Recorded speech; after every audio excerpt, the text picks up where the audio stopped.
Hello दोस्तों, स्वागत है आपके अपने YouTube channel math with AI में। आज हम लोग पढ़ने वाले हैं क्लास 10th के लिए एक ग्रामर का इम्पोर्टेंट टॉपिक होता है, जिससे एग्जाम में 10 नंबर के टोटल क्वेश्चन पूछे जाते हैं। 10 नंबर मिलता है आपको लिखने के लिए। वो क्या है? तो निबंध है। निबंध दिख रहा है ना? क्या होता है? निबंध होता है। कितने नंबर का? 10 नंबर का आता है।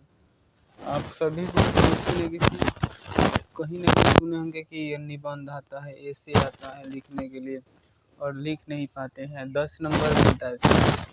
तो आज आप लोग को इस वीडियो में हम इम्पोर्टेंट इतने सारे 16 गो लिख के लाए हैं कि हाँ, इसको अगर आप एक बार प्रैक्टिस कर लेते हैं तो समझिए कि आपका 10 नंबर का हो गया। समझ लीजिए एक तरह से कि 10 नंबर मिल गया। अगर इस तरह से अगर सारे को क्या कर प्रैक्टिस कर लेते हैं तो आपको समझ लीजिए 10 नंबर मिल गया। इसमें सबसे पहले फटाफट बता देते हैं कि कौन कौन है। पहला है हमारा क्या? होली, बहुत इम्पोर्टेंट है। विद्यार्थी, समझे? विद्यार्थी आपको यहाँ लिख दीजिएगा कि विद्यार्थी जीवन लिखने समय यहाँ विद्यार्थी जीवन, विद्यार्थी जीवन, समझ में? विद्यार्थी जीवन के बारे में लिखना है। उसके बाद लिखना है कि मेरा प्रिय खेल। हो सकता है कि मेरा प्रिय खेल रहेगा, उसके बाद यहाँ लिखना होगा क्या? क्रिकेट लिख देगा, फुटबॉल लिख देगा, इस तरह। या फिर मेरा प्रिय खेल नहीं दिया है तो आपको जब भी लिखना है निबंध तो अपना प्रिय खेल लिखना है कि आपका प्रिय खेल कौन सा है। कौन सा जो भी होता है, क्रिकेट हो, फुटबॉल, हॉकी, जो भी हो सकता है आप लिख सकते हैं। 4 नंबर है बसंत ऋतु। बसंत ऋतु के बारे में आपको बता देना है कि क्या होता है। उसके बाद महंगाई आजकल देख ही रहे हैं कितना बढ़ रहा है, तो महंगाई के बारे में। उसके बाद मित्रता, दोस्ती क्या होता है। सरस्वती पूजा समझ रहे हैं? और उसके उसी समय होता है जब एग्जाम पड़ता है। सरस्वती पूजा उसी समय पड़ता है, ध्यान रखिएगा। और उसके बाद देखना है कि विज्ञान वरदान है या फिर अभिशाप है, यानी कि विज्ञान वरदान के रूप में काम करता है या फिर श्राप के रूप में काम करता है, इससे क्या फायदा है।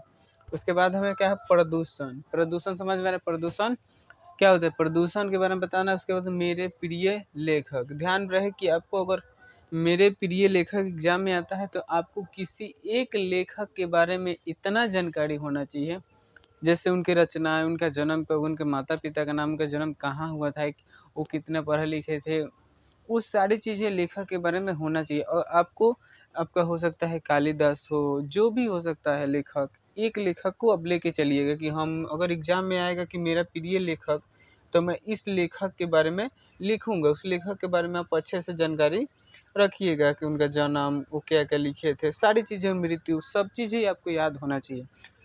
उसके बाद आता है भ्रष्टाचार। नहीं, देख रहे हैं आजकल कितना भ्रष्टाचार चल रहा है देश में हमारे, सारी चीज़ों को लेकर। उसके बाद अनुशासन, सबसे ज़रूरी। जीवन में भी अनुशासन, अगर अनुशासन ना हो तो कुछ नहीं हो सकता है। यहाँ से देखिए कि क्या हो गया? अनुशासन। मान लीजिए जीवन में किसी भी काम करने के लिए का अनुशासन सबसे ज़रूरी है। अनुशासन अगर अंदर ना रहेगा तो अच्छा नहीं हो सकता। आपको यहाँ हो सकता है कि आपको छात्र अनुशासन दे दें एग्जाम में, ऐसा भी हो सकता है। उसके बाद देखिए यहाँ पर देखिए कि सरस्वती पूजा की जगह पर यहाँ पर बसंत पंचमी भी लिख सकता है, ठीक।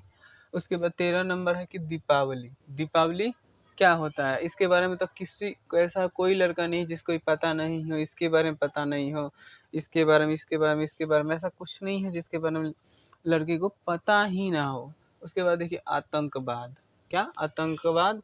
उसके बाद बेरोजगारी कितना है देश में, आप समझ ही रहे हैं। उसके बाद कंप्यूटर, कितना हो गया? 16 हो गया हमारा। तो आप चाहे तो इसका स्क्रीनशॉट ले लें। उसके बाद पर डे एक एक पर प्रयास प्रैक्टिस करते रहिए पर डे, या फिर 2 दिन, एक दिन छोड़ के भी प्रैक्टिस करेंगे कोई बात नहीं है, क्योंकि अभी एग्जाम में लगभग 5 महीना समय है। तो आप इस तरह से एक एक करके, पहले दिन होली पे, विद्यार्थी पर, मेरा प्रिय लेखक, बसंत ऋतु, महंगाई, मित्रता, सरस्वती पूजा, विज्ञान वरदान है, अभी अभिशाप है, प्रदूषण, मेरे प्रिय लेखक, भ्रष्टाचार, अनुशासन, दीपावली, आतंकवाद, बेरोजगारी, कंप्यूटर। इस तरह सारी चीज़ें एक एक करके आपको परेशानी भी नहीं होगा, और क्या, आपका काम भी हो जाएगा। तो फटाफट किसी एक के बारे में हम लोग क्या बताते। सबसे पहले हम होली के बारे में बताते हैं कि लिखाएगा कैसे। देखिएगा लिखाएगा कैसे और कॉपी में कैसे लिखना है, बता रहे हैं। अब यहाँ से बताते हैं कि लिखाता कैसे है। तो सबसे पहले कोई भी आपको निबंध आएगा, सबसे पहले निबंध दिया रहता है कि 5 गो किसी एक पर आपको उसमें से निबंध लिखना रहता है, जिसके लिए आपको मिलेगा 10 नंबर। ध्यान रहे कितना, 10 नंबर मिलने वाले हैं। 5 गो निबंध रहेगा, आप अपने से जिस पर आएगा उस पर क्या करेंगे, मन करे तो उस पर लिख देंगे। और जो भी निबंध दिया रहेगा उसमें ये 5 को हमेशा पॉइंट दिया रहेगा। पहला भूमिका, धार्मिक संदर्भ, ये होली को पर्व है तो इसलिए धार्मिक संदर्भ, उसके हिसाब से इसमें पॉइंट दिए रहते हैं। धार्मिक संदर्भ, लाभ क्या, होली से लाभ क्या है, होली से फिर हानि क्या है, सारी चीज़ें पॉइंट्स दिए रहते हैं पहले से। उसके बाद उपसंहार, यानी कि आप इसके बारे में क्या कहना चाहते हैं। समझ में आ गया। सभी लोगों को समझ ही नहीं आता कि भूमिका क्या होता है। और धार्मिक संदर्भ मतलब इसके हिसाब से धार्मिक संदर्भ, क्योंकि एक पर्व है। उसके बाद इससे लाभ क्या होता है, हानि क्या होता है, उपसंहार क्या है, यानी कि इसके बारे में बताना है कि आपको कैसे कहे। होता नहीं है कि किसी के बारे में आप फीडबैक दीजिए, वही है कि आप होली के बारे में क्या कहना चाहते हैं। सबसे पहले हम क्या करेंगे कि इस तरह से 5 को पॉइंट बनाएंगे कॉपी में। उसके बाद पहला पॉइंट लिखेंगे भूमिका ब्लैक पेन से। उसके बाद नीचे इसके बारे में कम से कम 5 लाइन। सबसे पहले निबंध आता है कितना, कम से कम 250 से 300 शब्दों में निबंध लिखना होता है। तो हम क्या करेंगे कि भूमिका में 5 लाइन लिखेंगे, होली के बारे में लिखेंगे। भूमिका में क्या, होली के बारे में कि हम होली एक रंगों का त्यौहार है, ये हिंदू धर्म के लिए एक महापर्व है, जो बूढ़े हो या फिर बच्चे हो, सारे लोग रंग एक दूसरे से मिल के खेलते हैं। दुश्मन हो या फिर दोस्त हो, सभी लोग होली खेलते हैं। सारी चीज़ें आप इसमें लिख सकते हैं ना कि ऐसे। कितना लाइन, 5 लाइन। 5 लाइन लिखेंगे, 5 लाइन में कम से कम 70 से 75 शब्द होंगे। ठीक, 5 लाइन इसमें लिखेंगे। धार्मिक संदर्भ यानी कि धर्म, ये क्या लिखेंगे, ये हिंदू धर्म का एक महापर्व है, जो सभी हिंदू मिलकर मनाते हैं, और हिंदुओं के लिए गर्व की बात है, और हिंदुओं के लिए रंगों का त्यौहार है। जो ये धर्म से जोड़ के इसमें बताना कि किस धर्म के लिए है, या फिर धर्मों पर इसका क्या असर पड़ता है, या फिर धर्म से इसका क्या फ़ायदा है। ठीक, उसके बाद हो गया। तो इसमें भी कितना, 5 लाइन। इसमें भी 70 होगा। इसमें 5 लाइन लिखेंगे, फिर लाभ लिखेंगे 5। और इससे लाभ क्या होता है कि हाँ, इससे लाभ होता है कि सभी लोग, दुश्मन भी मिल जाते हैं उस दिन, और अच्छे अच्छे घुल मिल के अच्छे रंग लगाते हैं, खेलते हैं, पुआ पकवान बनता है, खाते हैं लोग, सारी चीज़ें फ़ायदा। हानि है कि पानी वेस्ट होता है, रंग का मुँह चेहरे पर लगाया जो चेहरा खराब होता है, वो सारी चीज़ें हानि लिखना है आपको। हानि भी पता है, इसमें भी लिखना है 5 लाइन। ठीक, इसमें 5 लाइन। उपसंहार मतलब होली से आपको क्या अच्छा लगा, होली में क्या अच्छा लगा, या फिर अपनी राय रखिए। इसमें ऐसा ही होता है, बस और कुछ नहीं करना है। जैसे में मान लीजिए कि इसमें कितना हुआ, 70 शब्द, इसमें 70, इसमें 70, इसमें 70, इसमें 70। तो कई बार 70 हुआ, 5 बार आ गया, तो 7 मान लीजिए तो कितना हो गया, 5 बार जोड़ देंगे, 70, 70, 70, तो 0 हो गया, और 7 पचे 35।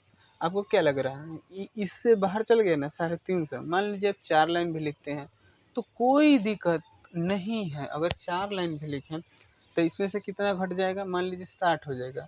60 हो जाएगा ना, तो 60 हो शब्द हो जाएगा, तो 6 पचे 30, यानी कि 300 शब्द आराम से आप 4 लाइन या फिर 5 लाइन लिखिए, अच्छा से नंबर मिलेगा। समझ में आया। और सबसे पहले हिंदी में नंबर लाने के लिए क्या होना चाहिए, तो राइटिंग अच्छा होना चाहिए, राइटिंग अच्छा होना चाहिए। और उसके बाद जिस पर आप लिख रहे हैं, जिस टॉपिक पर निबंध लिख रहे हैं, यानी कि ये टॉपिक हमारा क्या था, होली था, उस टॉपिक पर आपको क्या होना चाहिए, अथाह ज्ञान होना चाहिए। क्या होना चाहिए, अथाह ज्ञान होना चाहिए। आपको पहला राइटिंग होना चाहिए, अथाह ज्ञान होना चाहिए, और इसको लाइन बाय लाइन सजाने आना चाहिए, सजाने आना चाहिए, ताकि एग्जामिनर कहे कि ये लड़का बहुत तेज है। अच्छा, मान लीजिए कि कभी कभी देखे होंगे कि लड़का दिन रात पढ़ता है, लेकिन उसका नंबर कम आ गया। आपके बगल में ही होगा कोई लड़का जिसका कम नंबर आ जाता है, देखते होंगे कि वो दिन भर पढ़ता होगा, क्योंकि वो प्रैक्टिस नहीं किया था। सबसे ज़रूरी है प्रैक्टिस, इसलिए तो हम को लिए कितना 16 को दिए हैं। आप पर डे प्रैक्टिस कीजिए ना, एक एक या फिर 2 दिन छोड़ के भी कीजिए ना, कोई दिक्कत नहीं है, उसमें से एग्ज़ाम में आने ही आने हैं। ठीक, विश्वास कीजिए, बस इसी कहेंगे। और प्रैक्टिस करते रहिए और इस तरह के टॉपिक दिए रहेंगे आपको। ये 10वीं के लिए ही है, सिर्फ टॉपिक दिया रहता है। आप इससे आगे जाएंगे 12th में तो ये टॉपिक खुद से बनाने होते हैं। ठीक, क्या खुद से बना करके लिखने होते हैं, तब उसमें मिलता है सिर्फ 8 ही नंबर। इसमें आपको 10 नंबर मिल रहा है, पहले से टॉपिक बना के दिया गया है तब। तो चलिए मिलते हैं अगले वीडियो में, तब तक के लिए धन्यवाद। इसी तरह के वीडियो पाने के लिए चैनल को सब्सक्राइब करें और वीडियो को लाइक करें, अपने दोस्तों में भी शेयर करें। तो इसी अंदाज में लौटेंगे अगले वीडियो में।